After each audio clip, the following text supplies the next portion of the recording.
Located in the back office under Employees is Cash Management. Now, the purpose of this function is to allow management greater control over its management of cash and deposits. Upon selecting it, you'll find a taskbar containing all the icons related to commonly used functions within the system. Along with this are pull-down menus across the top, and they offer access to all the different management functions. The main area below is divided into two window panes. The one on the left shows a tree of the various processes that you can select from. Choosing one will change the contents on the right-hand side, which show the various functions pertaining to that selection. So what we're going to do at this time is we're going to start with the pull-down menus across the top, and the first one being Manager. Now within this we have three selections: cash levels, payment denominations, and options. Cash levels pertains to showing you all of the levels within any given safe. Now you see we have all safes, and I can break this down into a specific safe as well. Also, you can take a look as far as all deposits that reside within that safe. We haven't done a deposit yet, so we'll take a look at that shortly. And also what's allocated to petty cash within that safe. And if you want to take a look at the grand total for all of them, then there's everything right there. The next selection is Payment Denominations. Now selecting on this will bring up the Cash Payment Method screen. This is the where you go about setting up the different methods of payment, and this one's specific to cash that resides within the Systems Administrator pull-down menu. Now within this, you would then refer to the Payment Denominations tab, and in here you'll see I've already set up some denominations for this cash management system. So you'll see in here, for example, I've got a denomination of 20 with a description of 20s. Now in here I've got cash levels, par and reorder. All right, par being the ideal level to bring it up to. In this case, I'm saying I want 30 $20 bills, and when I'm down to 5 $20 bills, then I need to reorder. This is determined based on this entry on the right-hand side, entered by, and I've got it selected as number of items, being the number of banknotes. And in this, I've got 30 banknotes and 5 banknotes. Coming down to cash, this is basically just coin that I've set up within the system. And within this, I've allocated this as coin rather than a banknote. And within it, I've set it as an amount, all right, rather than a number of items. And within amount, I'm looking at an amount of $200 in coin. And when I'm down to $20 in coin, then I need to reorder and get more. So this way, you can, depending on how you want to set it up, you can set up either as, your coin being just general coin and, with a miscellaneous balance for that, or you can set it up as a specific number of loonies and toonies and quarters and dimes, nickels, pennies, and so on like that, or whatever your currency happens to be.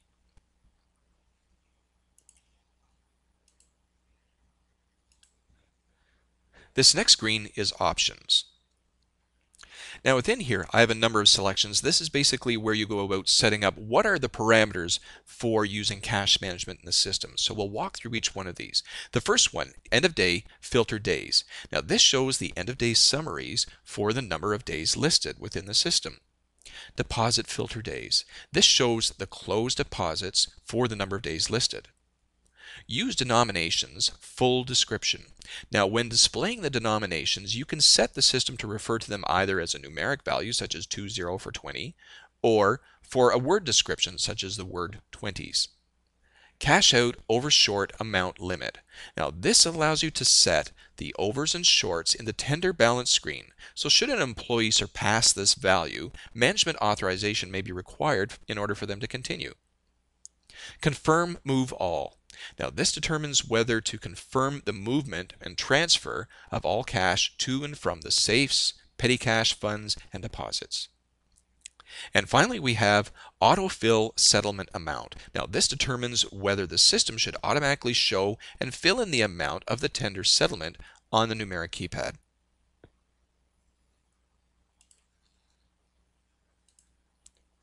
Next we have bank deposit. Now a bank deposit is the process where you actually take the cash that resides with the safe or safes, and you actually deposit it into the bank. Now this process not only encompasses cash, but all deposits that are not transferred electronically, such as checks, foreign currencies, credit slips, food stamps, whatever the case. If it requires a manual transfer into that account, then it would fall within the realm of being within a bank deposit. So what I'm going to do right now is select on this, and you'll see I've only got the one entry that's available, which is prepare new deposit, because on this I have not prepared a deposit for this safe. So right now I'm on the general safe, and on this I'm going to prepare a new deposit. Now within this, basically it's kind of like a purchase order type application here. You'll see first of all that the system automatically assigns a number to it. In this case, this is deposit number 1205. Now in this, I'm going to first of all give it a bag reference number. I may have a number of different bags, for example. So I may say bag 100. Next, I have deposit via. Now there may be different ways that they can be deposited. For example, I may have a Brinks truck, or I may just have a person go and make the deposit. So in this case, I'm just going to say, in this case, I've only got the one in here that I've added, which is bag. But you can add in additional ones as well, and you can edit existing ones. Next is a reference code. Now this reference code pertains to, it's just for reporting purposes, but this pertains to this particular deposit that is taking place. So I'll say Scott's deposit. Now underneath this we have available cash levels in, and you can show the values and apply the values for all safes if you have multiple safes in the system. Or in this case I can just focus specifically on the general safe because that's the only one I've got going right now. And so in this, you see it shows as far as the contents that reside within the general safe. Now this does not include the petty cash information. This only includes the basic stuff that's been deposited in from the different tills. And so in this case I've got 25 $20 bills, which comes up to a value of $500. I've got 30 $10 bills, which comes up to a value of $300, and so on. If I want to transfer any of this into a bank deposit, let's say for example within some 20s, then I select on that entry and then choose this arrow to the right, and that will move some of that value over to this area, which is the deposit cash levels. Now in this it shows me right now how many 20s. Right now I've got 25 in there, and I did set it up that I want to go by individual notes rather than by a dollar value. So in this I'm going to say that I want to take 10 $20 bills. And you'll see now I've got 10 $20 bills, amount of $200 that's been applied to that bag. And that amount has also been removed from the value that shows up within here. I'm now down to 15 $20 bills that reside in the safe. 10 of those now reside within the deposit bag. I can do additional ones with this as well, but we'll just kind of leave it at that for a moment. Now also down the bottom here I can put in a comment as well. If there's something pertaining to this deposit I need to put a note in for it, I can do that. And also I can print off the slip for this deposit. Next we have deposit later and deposit now. Now if I choose deposit later, then it will save this bank deposit entry on my system, and I can bring it up later, I can make changes to it, and then I can define when I want it to go. Or deposit now, in which case then the funds will be transferred and removed from the safe, and the deposit will just take place. In this case what I'm going to do is choose deposit later. Now you'll notice in doing that a new entry has been added into the screen on the right hand side for general safe, which is deposit 1205, which is what I just created on that. And if I do want to actually select on that, I can just double click on it, and that will bring this screen back up, and I can make further changes or whatever I want to it. Coming back to the pull down menu for bank deposit, you'll see I can also prepare another new one, or I can revise the deposit as well, in which case then I'm highlighted on that, and so that's why revised deposit is made available. And also within this I can choose deposit now. Now I'm going to do it in this case, alright, so I'm going to say this deposit is now ready to take place, and Scott, here you go, I want you to go and deposit this into the bank. So I will select on deposit now. You'll notice now that the entry has been removed from the system, so that transfer has actually taken place. Scott now has the bag, he's on his way to the bank, and it's removed from that screen. Next we have safe. And within the Safe pull-down menu, you see we've got some selections here. The first one is Balance Levels. Now, balance levels pertains to the levels in any given safe. Now, you'll see I've got nothing showing up here. If I actually select on, for example, the safe and then go into balance levels, now I've got that information showing up. Now, within this, we have two tabs, Balance Levels and Payout. Within Balance Levels, this is where you actually go about doing a physical count of your levels of currency that reside within the safe. And so you'll see within here, for example, it shows amount. Now this value here, as far as number of items, payment methods, and amount, this all shows in terms of what the system calculates as being within there. Actual amount shows as far as what you're entering into the system, and then within there it applies as an over or short. So it's kind of like if you think in terms of inventory, it's like doing a physical count of a warehouse, or in this case, a physical count of the contents of a safe. Over to the right, we also have pay-ins and outs, okay? And so within this, you can actually apply payouts directly from this screen by going over to the Payout tab. And within here, you can select on an entry for it in terms of the description, why you're doing a payout. And then within there, what is the method of payment for it, the amount, you can apply a specific reference code if you like, and so on. And then that entry will show up within here. And subsequently, that information will then show up on the main screen within the pay-ins and outs window on the right-hand side. All of this will be factored in, so then the system will come out with your final totals pertaining to all of this.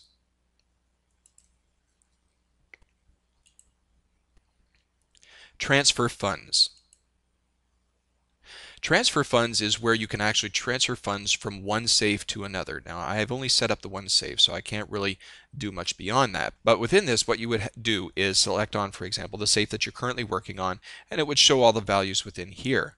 And then you could transfer any portion of these funds from one safe to another.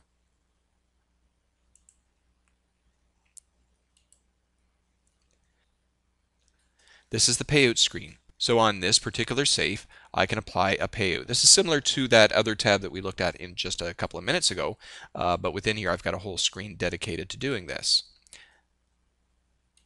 And inversely, I've got pay in, which is the same type of process, only this is money that's being paid into the safe rather than being paid out of the safe.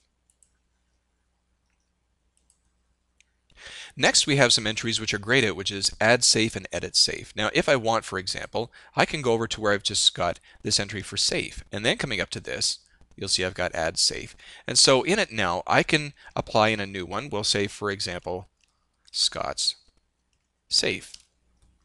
And within here, I can populate this with all kinds of information, or I can pull it from the company information tab, which resides within back office, and it will populate that accordingly. Along with this as well, is this the primary safe, the main safe for the establishment? If I check on this, it will default to that, or I can just leave it as it is, so it will default to the general safe. The locked field will prevent the transfer between this safe and other safes, and it's used when the funds in the safe are used primarily for bank deposits only. Now, upon doing that, you'll notice I now have a new entry here. So I now have two safes within the safes pull-down tree, being the general safe and Scott's safe. And if I select on this one, I've got my own entries for that, just as I have my own entries for the general safe. Now you'll notice that petty cash didn't show up in here. The reason being is that I haven't created a petty cash for this one. Now, coming back up to the safe pull-down menu, you'll notice I've got edit safe. So I'm selected on Scott's safe, and I can select on this, and then I can go in and edit this information.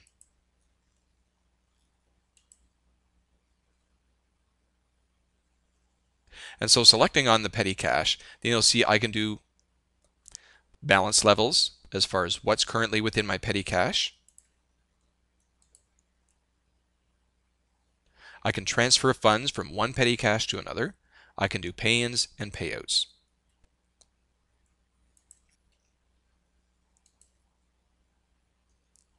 Add petty cash. Now I already have one applied to this, but if I came down to the Scott safe and selected on this, you'll see I've got add petty cash. And so on this now, I can create this. I'll call it Scott's petty cash. I can give it a reference number. And on this as well, I can say that this resides within Scott's safe, and I'll just save on this for now. Now on this, I now have this new entry of Scott's Petty Cash. And within this, I can now go about transferring funds from one petty cash to another, or from one safe, let's say from the general safe to this petty cash. I can do pay-ins and payouts, and I can do a balance on it as well. So I can populate this petty cash with some denominations and so on. And the next entry over we have is View. And within View, you can change the icons, for example, from large view to a small icons list and so on like that. So you can change as far as the views for these. Now, taking a look at the entries that we have within the system here, you'll notice that sometimes they show up and sometimes they don't. They're grayed out. The reason being is that totally varies based on what selection it is you've chosen. And so that will determine all of that. Now, also within any one of these as well, a lot of the things that we've entered within these pull-down menus are available either within the taskbar or within any of the icons down below. So for example, if I wanted to prepare a new deposit, rather than go up to bank deposit, prepare a new one, I can just select on the icon here. Or if I want to balance the safe, rather than go up to manager and cash levels, then I can just select on this icon here to do that. Same with transfers and so on. So it's very easy to work with that way. But one thing I should also point out is that in a lot of these cases you can right click on an icon and you'll come up with a selection of things as well. So for example, on Scott's Safe, balance Scott's Safe. So I could do the balance from there, or I can right click on it. Properties. Going into properties, I can set up as far as all of the information, the balance information that shows up within there. Bank deposit. Within here I can select my bank deposits, the safe information, pertain to cash and floats, end of day summary, we'll talk about that shortly, the view selection, and so on. So within a lot of these, you can just do a right click rather than go up to this. So like there's multiple different ways that you can access these different things. The only thing is if something is grayed out, just make sure you're selected on the right item in order for it to come up. Now let's talk about this entry here of end of day summary. And you'll see here I've got the active day that's currently going on with the point of sale system. So this applies to front end operations. And so what we're going to do now is skip over to front end. And what I'm going to do is an employee cash out. And you're going to see how it's a little bit different now that we're using cash management. So here I am in the front end, and I've gone through and I've done some sales. So now what I'm going to do is go into your settings. And within here I'm going to select on cash out. Now you'll notice that the tender balancing screen is a little bit different now because I've got cash management activated within the system, and within this I've got all of the denominations that are set up for this as well. And so within this you'll see first of all I've got my payment methods being cash and foreign currency. So these are just the ones that I've done. You would also have maybe credit cards and other ones as well within here. But within this I've also got number of items, actual amount, press here, and also what the POS calculated, and then what's showing as over or short. And so on this, for example, if I go into this now, I can now go in and enter my cash not as a final total, but I can actually go in and apply it as actual values. So within here, for example, what have I got for 20s? So in here, I'll say the number of items, maybe 3. So I've got $61.27 I'm going to balance this out to. So within this, I'll say I've got 3 20s. And within my cash, then I've got also within here as far as what my values are for that. And so you'll see within here I balance this out. Also, I've got foreign currency as well. And so in here it shows as far as the POS calculated and what the actual value is in base currency. And again, within this, I can put in as far as what the value is on that and make it match up or show as an over or short or whatever the case. With that done, I select on OK, and now I've done my actual cash out. Now I'm going to do it for another employee. I've signed in as another employee, and again I'm going in here to your settings, and I'm going to do a cash out on this as well. This particular employee requires manager authorization for this. Now again, I'm into this, and of course again I can put in as far as what the values are for this. So on this I'm going to say, I don't know, 5, maybe 1. As far as the cash goes, and I'll put in a value of maybe $2.50. Okay, so I've got a little bit of discrepancy here, and this will show up as an over or short within the system as well. Foreign currency, I should have 99, and I'm going to make this as 100. Okay, so I've got a little bit of an adjustment to do within that as well. I should also point out as well that we've got adjustments in here, and selecting the Adjustments button will select a window showing all related adjustments applied to the drawer as well.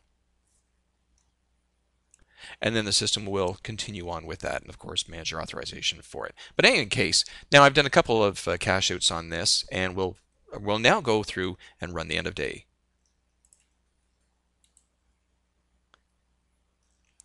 Now returning back to the cash management system after end of day has been run, you'll notice now that I've got the date of the 20th showing up within here, but it's no longer active now, so it's showing a past one. And if I select on this, I now have a list of the employees who have done their cash out and their money has gone into the till. In this case, there was Supervisor and Fred the server. Selecting on this, I come up with the tender balance screen for what they submitted into this. And those funds have also been transferred into the safe as well.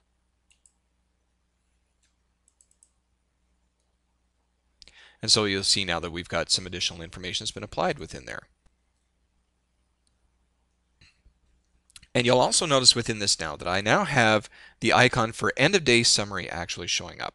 And so now I can select on this, and from this I now have the whole end of day screen that shows up.